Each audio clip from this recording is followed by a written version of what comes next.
Olá, pessoal! Hoje nós vamos falar sobre Albert Bandura na sua teoria da modelagem ou teoria da aprendizagem social. Bandura que trouxe essa teoria desde a década de 70 e ele defende que muitos comportamentos eles são adquiridos de forma mais rápida do que como Skinner acreditava, né, por aproximações sucessivas ou por reforço. E aí, diferentemente da linha behaviorista, né, Bandura acredita que o ser humano ele é capaz de aprender comportamentos sem qualquer tipo de reforço. Para ele, o indivíduo ele é capaz de aprender através da observação do comportamento dos outros e das suas consequências. Mas ele concorda com Skinner que o comportamento é aprendido. E como todos os outros teóricos, nós vamos falar aqui sobre a vida dele. Então, Bandura, ele nasceu no Canadá, filho de pais imigrantes polonês que valorizavam a educação. E a mãe dizia a ele assim, olha, Bandura, você tem duas escolhas. Ou você vai trabalhar no campo, ou vai seguir uma educação. E aí, Bandura, quando terminou ali, tipo, o ensino médio, né, o ginásio, ele foi trabalhar tampando buracos numa rodovia, quando ele concluiu, né, e ele começou a analisar as pessoas que trabalhavam lá, porque ele via que muitas figuras que estavam lá eram pessoas que deviam, eram credores, não pagavam a pensão alimentícia. E ele começou a se interessar pela psicopatologia da vida, né? A psicopatologia da vida cotidiana. E aí, depois disso, ele acabou entrando numa universidade em Vancouver para cursar psicologia e cursou por conveniência, porque ele começou a cursar algumas disciplinas lá, e só que ele pegava carona, e no carro dele algumas pessoas iam muito cedo. E para ele aproveitar esse horáriozinho vago, ele disse, vou ver quais são as disciplinas que tem disponíveis. E quando ele olhou, ele viu que tinha psicologia lá disponível e começou a cursar. E se encantou aí pela psicologia. Teve o seu PhD, né, em 1952, e Bandura ele ainda está vivo. Ele mora no Canadá, tem seus 93 anos, né? E aí a gente traz ali a teoria dele da aprendizagem social, onde ele acredita, né, que o comportamento é aprendido, como Skinner, mas ele criticou que Skinner ele dava muita ênfase aos animais. E aí ele começou a estudar os humanos, as crianças, né?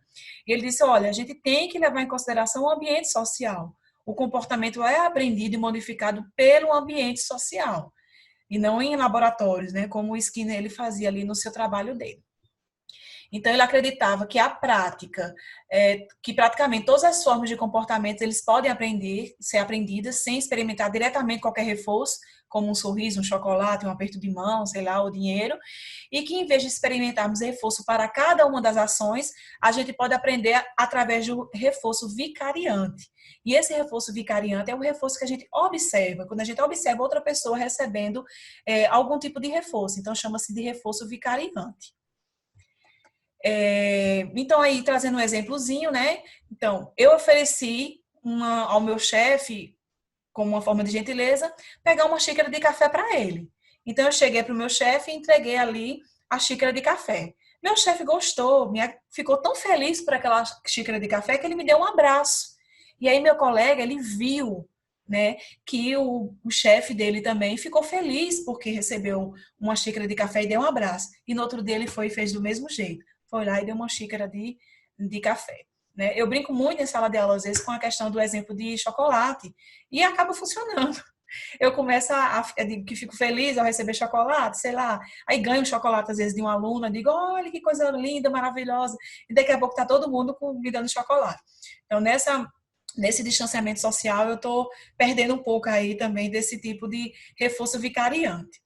E aí, na teoria de Bandura, ele traz, né, a questão da aprendizagem observacional, que o aprendizado, né, de novas respostas por meio de observação do comportamento de outra pessoa. Então, eu aprendo muito também, não só pelas consequências do que eu faço, mas pelas consequências do que os outros fazem, eu estou observando, ou seja, aprendendo com os erros ou com as virtudes dos outros.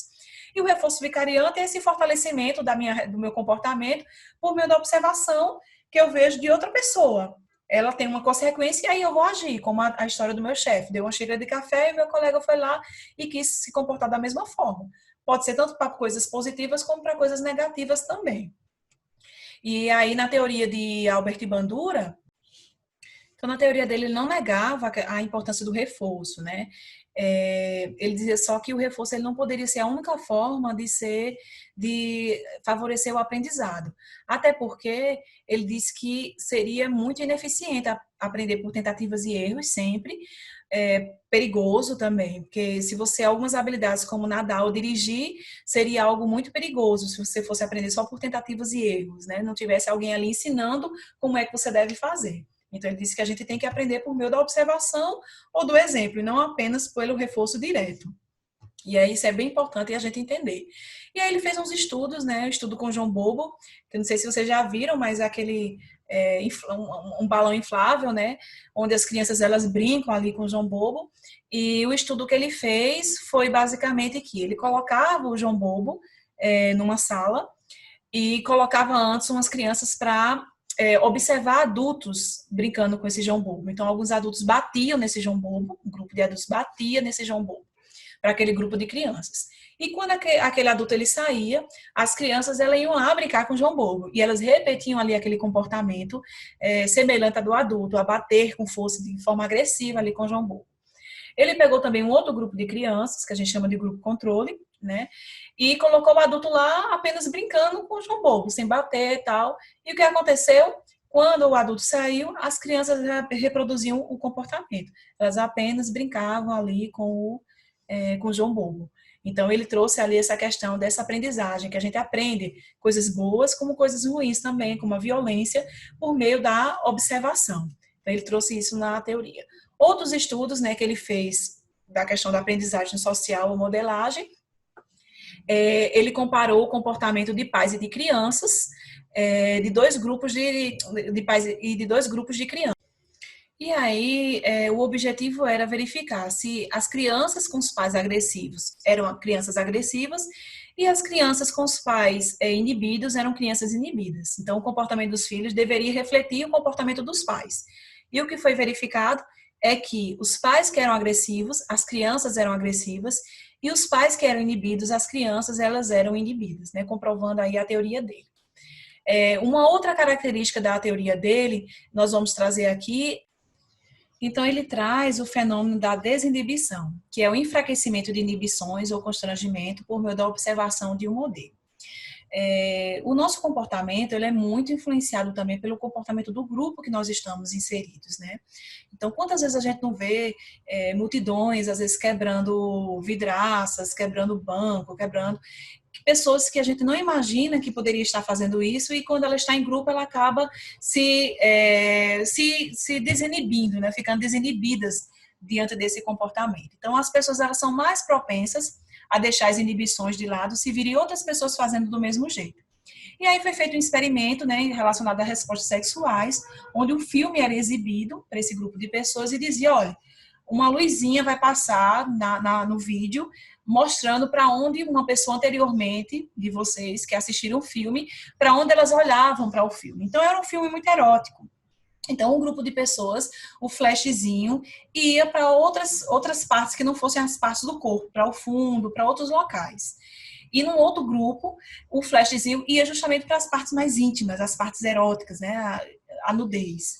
E aí foi observado que as pessoas que observavam o flashzinho de luz e que indicavam, né, que não se olhava para as partes mais eróticas do filme, aquelas pessoas que estavam assistindo, elas acompanhavam da mesma forma ali o flashzinho de luz. E quem olhava para as partes eróticas era justamente aquele grupo de pessoas que viam o flashzinho indo para as partes eróticas. Ou seja, a pessoa ficava desinibida, né, diante do comportamento, sabendo que uma pessoa anteriormente se comportou dessa forma. Então, nós também seguimos esse tipo de modelo.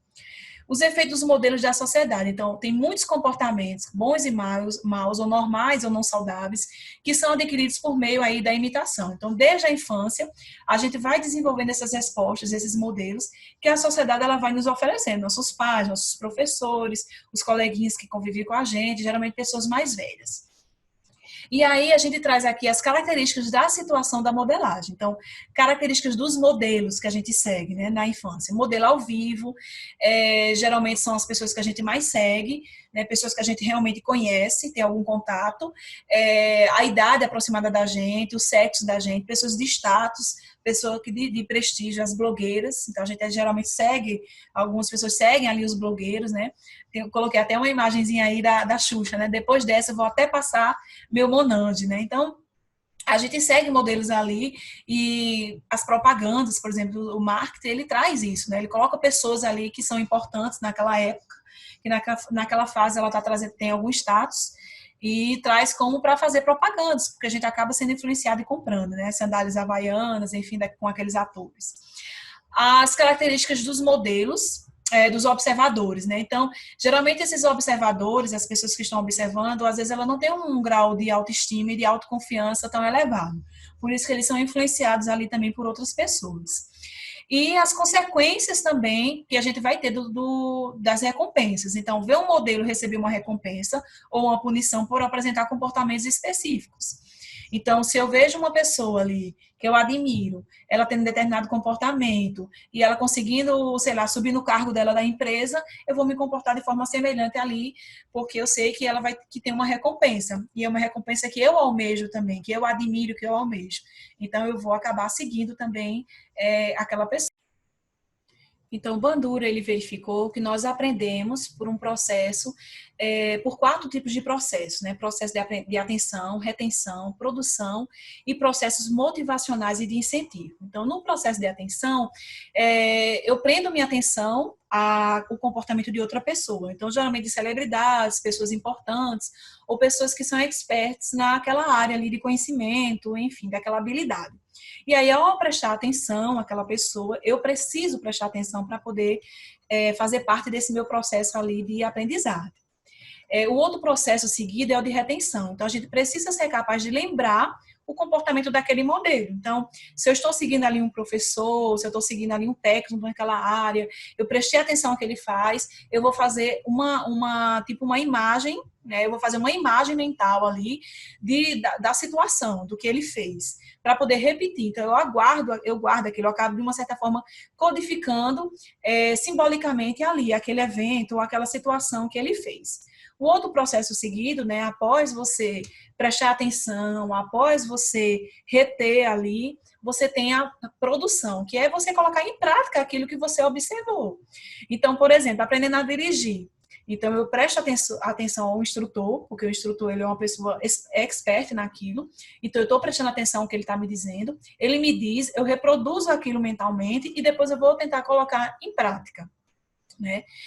Se for uma palestra, então às vezes me filmar para ver como é que eu estou reproduzindo aquilo, se está fiel, se eu estou fazendo tipo uma dança, aprendendo a dançar, então eu observo ali o instrutor dançando, eu vou também reproduzir e posso até filmar para ver se eu estou seguindo de forma semelhante. Mas às vezes pode ser um pouquinho constrangedor para você que não está acostumado ainda a se observar, mas com a prática você acaba se habituando.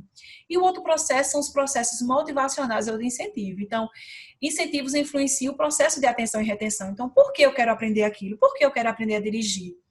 Então, se eu quero muito aprender a dirigir, então eu vou prestar muita atenção ao meu instrutor, eu vou tentar reproduzir aquilo fielmente, né? Semelhante ali a ele.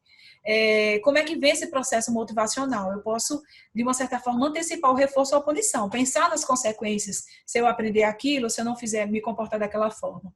E aí, embora o reforço ele facilite, ele não é vital para a modelagem, né? Porque nós temos algumas coisas que elas podem estar interferindo também nesse processo ali, nesse processo de aprendizado. Ou, às vezes, também, algumas coisas que estão no ambiente acabam prendendo a atenção da gente, não necessariamente porque tem algum tipo de reforço, eu vou ter algum tipo de consequência daquele comportamento. Como luz forte, vídeos, né, frenéticos, som alto. Então, faz, de uma certa forma, prender minha atenção. Eu virar e prestar atenção àquilo que está acontecendo. Então, é uma outra forma também de você aprender ou você reter ali a sua atenção, que não necessariamente são esses processos ali motivacionais. Então, outros conceitos que são importantes também na teoria de Bandura é o autorreforço. Isso aí é uma administração que eu mesmo faço, uma recompensa que eu dou para mim ou uma punição se eu fizer ou superar as minhas expectativas. Então, eu boto expectativas em mim e aí, se eu consigo alcançar, eu faço um auto-reforço, né? Eu me promovo ali ou se eu faço algo inadequado, eu posso me punir. Então, por exemplo, autorreforços que são tangíveis e intangíveis. Tangíveis. Tirei uma nota boa na prova, vou me recompensar de forma palpável, né, tangível. Vou comprar um par novo de tênis, vou ao cinema, né, vou comprar aquela comida gostosa, então vou me recompensar.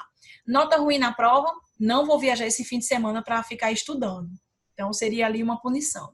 Intangíveis. Então, eu tive um bom desempenho na prova, no trabalho. Qual é a recompensa? Eu vou me sentir orgulhoso, satisfeito. Então, não necessariamente é algo material essa recompensa. Aí, eu tive um mau desempenho no trabalho. Como é que eu vou me punir? Vou me sentir vergonha, culpa, posso entrar numa depressão. Então, são coisas que a gente vai administrando, a gente mesmo vai administrando da gente. Não necessariamente é outra pessoa que vai dar ali o reforço. E a autoeficácia é justamente acreditar que você pode, é você ter confiança, né? Então, quão bem você se satisfaz nos padrões de comportamento que você determinou. Eu determinei que meu comportamento deve ser, eu devo agir com honestidade, com respeito, com ética, tenho que atingir tais e tais objetivos em 30 anos ali da minha vida, quando eu tiver com 30 anos.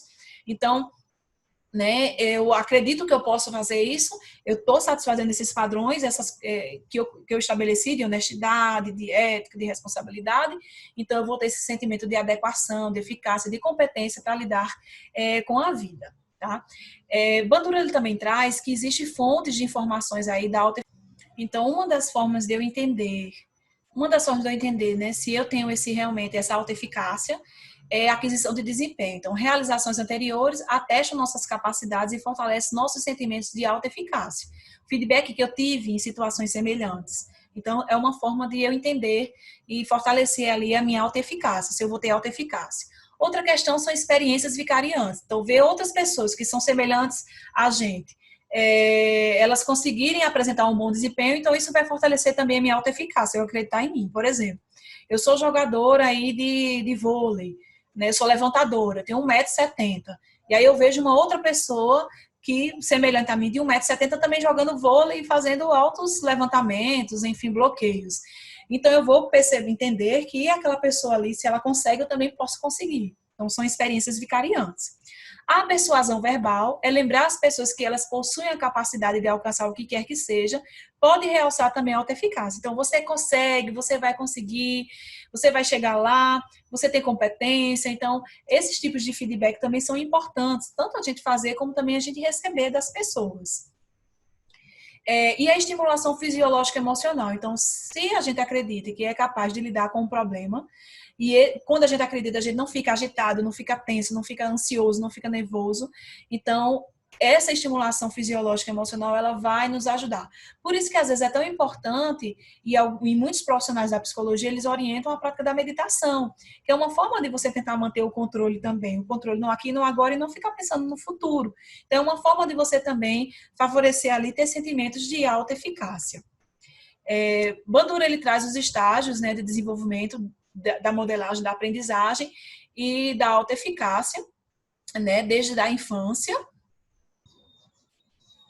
Então, o Bandura observou que na infância, né, essa alta eficácia ali, a aprendizagem, ela é uma imitação direta, né, dos adultos, né, das pessoas que estão ao redor dela, principalmente os pais. E que até os 2 anos é uma imitação direta, né? E que após isso, ela começa a ter aquele processo de atenção, de retenção e de reprodução ali do comportamento também ali do adulto. E os reforçadores, eles vão mudando, né? Às vezes é comida, depois vai ser uma afeição, um afago, pode ser uma punição, sinais de desaprovação ou de aprovação, né? Palminhas. Então, isso vai também, de uma certa forma, influenciando, inclusive, na formação da autoeficácia.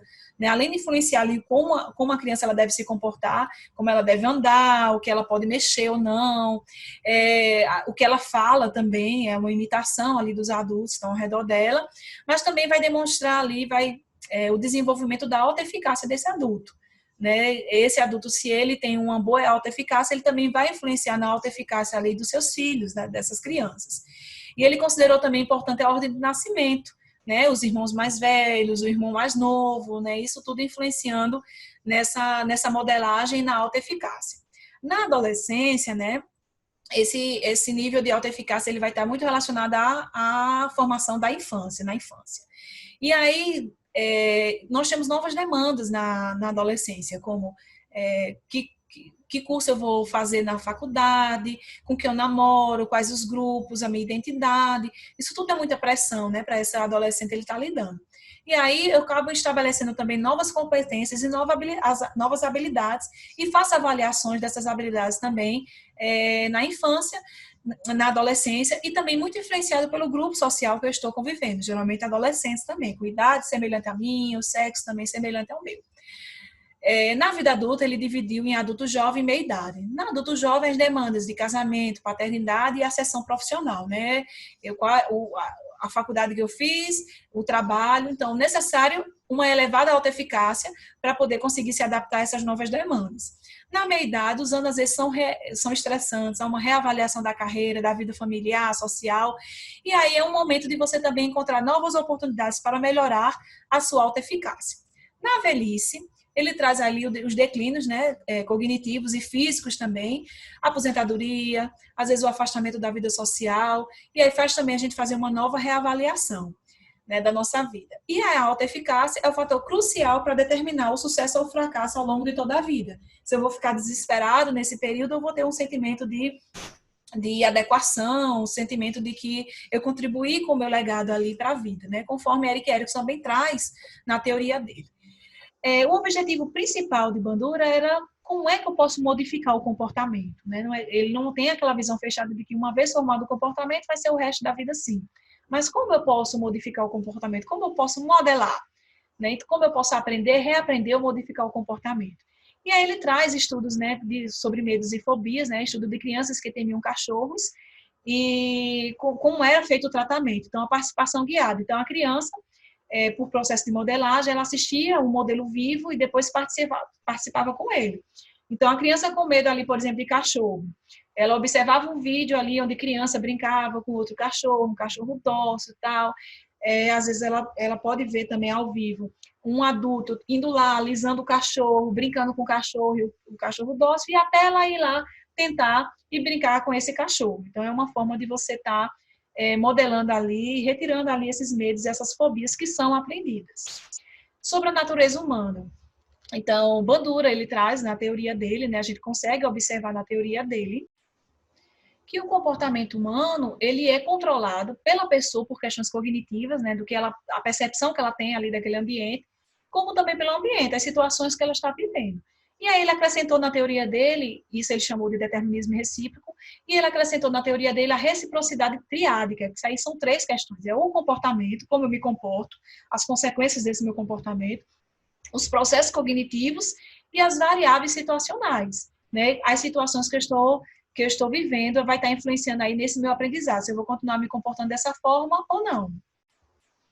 E aí ele traz que o que é aprendido na infância, ele é muito importante porque forma a nossa autoeficácia, mas não predetermina a nossa vida adulta, né? Nós podemos modificar também esse nível de autoeficácia que nós temos, né? Por meio de outros reforços, por meio de processos cognitivos, reavaliação de vida, e aí é uma forma que ele traz para não é tão determinista, né? Uma vez aprendeu na infância, vai ser o resto da vida assim. E aí eu trouxe uma frase para vocês, para finalizar aqui. Confiar em si mesmo não garante o êxito, mas não fazer vai garantir o fracasso. Então, qualquer dúvida, né, vocês podem deixar aí no canal, no chat institucional e também no grupo do WhatsApp. Um beijo para vocês.